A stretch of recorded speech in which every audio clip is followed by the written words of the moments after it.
Another video. Are we going insane as a country?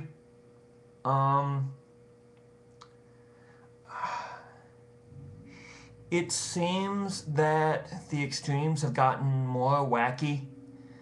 The polarization is so strong.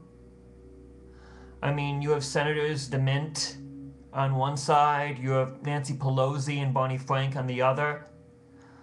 And now, I mean, you have these rallies, healthcare rallies, where people are just screaming. There's no conversation about getting something done. And then Nancy Pelosi says that people are coming to healthcare rallies with swastikas. Well, if you're saying that, you have to have proof. Do you have video of this? I mean, I know there are people on the right that say that Obama is worse than Hitler, or Obama is like Hitler. And I'm sorry, but that's stretching it. I mean, I believe something has to be done, but I believe that I'm not for public option. I believe that I do, and that's the thing, I believe in free market, but I don't believe in unregulated free market, deregulated free market, which the Republicans do. I mean, I believe that man is greedy. Man will try to get what he can get to make him richer. I mean, from the beginning of time, you saw this. And that's why I like having business be powerful enough to counter the government, but the government powerful enough to counter the business. So that way you don't have any corruption. I mean, you saw what happened in Russia, in Soviet Russia. You had the state was all powerful, but the apparatchiks were just as corrupt. I mean, having, I think it was what, like 5 people hired to be like a checkout person in a supermarket. And so I am not pro-government far left. I believe government should be responsible and should help take care of those less fortunate. But I believe in free market enterprise. I believe, but there has to be limits. There has to be regulation. And healthcare is not like any other service. It's not like cars. It's not like homes. It's not like something where you're wealthy. It's a privilege. You earned this. Although personally, I think like having like more than one house is excess. If you have a family, having more than 2 cars is excess. And so, healthcare. Healthcare is not a right, it's a privilege. And that's why some of the Republicans are saying tax the Cadillac plans, tax the plans that the big rich companies have.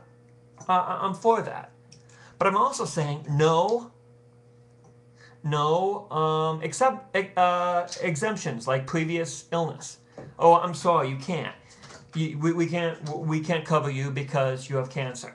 Or if you have cancer, we can't cover you anymore. And there are people they hire just to find loopholes to cut people out of the system. And one thing that people are worried about in healthcare is that government will stand between them and their doctor. I believe that's a concern. But right now we have a bureaucrat, a business bureaucrat that cares more about his and his employer's pocketbooks than they do the welfare of the customers, of the public. I would rather have a government when it says, oh, we can't I mean, you can't get healthcare because, unfortunately, the money is going to help build streets, education, whatnot, than worrying about their own pocketbook. It's the better of two evils. And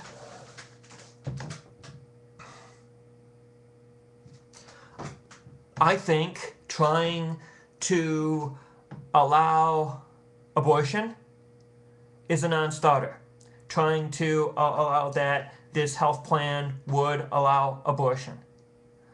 I think it should allow for like the birth control pill, for contraception, for prenatal care, but not for abortion. And most private policies don't cover abortion. And this, I mean, I have to do more research and find my facts myself, but this is coming from facts that I listen to on like Left, Right, and Center, McLaughlin Group, CNN, those type of things. And also, there's this whole controversy about they're afraid government will, like euthanasia. Oh, you're getting older, we can't cover you. You should think about ending your life. You should be thinking about dying with dignity. But I don't think that's what they're doing. I mean, I could be wrong. But I think they're basically saying if you want to have plans, if you want to die in your own home or own family, and you don't want to be hooked up to all these machines, I believe you should have a right to not be hooked up to all these machines keeping you surviving, not living. And people say, well, that's taking it out of God's hands. I mean, like Terri Schiavo, for example. And the thing is, if we lived 100 years ago, Terri Schiavo would have been dead. I mean, we have the technology, but just not using the technology is not murder. And that's why I think everyone should have a living will. So it takes out that question. And, I mean, YouTube, I mean, this is basically, I mean, I should maybe make it legal, but if I get in an accident, if I'm in a vegetative state, I don't want any, like, to be hooked up to all these things if there's no chance of getting better. And if that's why euthanasia, I feel sorry for people who are in pain, who have cancer, who are dying. And I don't think we have the right to end life. I mean, we have the right to give medication to keep them as painless and as comfortable as possible. And all these concerns, and it's like, it's become mental with this like swastika and these people shouting out. Well, it's not talking, not having conversations about the problems. And DeMint,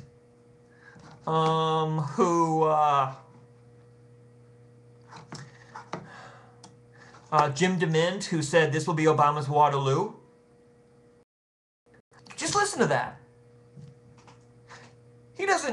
He wants the president to fail. And that's his primary point. I mean, it's like someone saying during Iraq, oh, he's going to go and he's going to fail. This is going to be the thing that will damage his presidency. We're hoping it fails. It's kind of similar.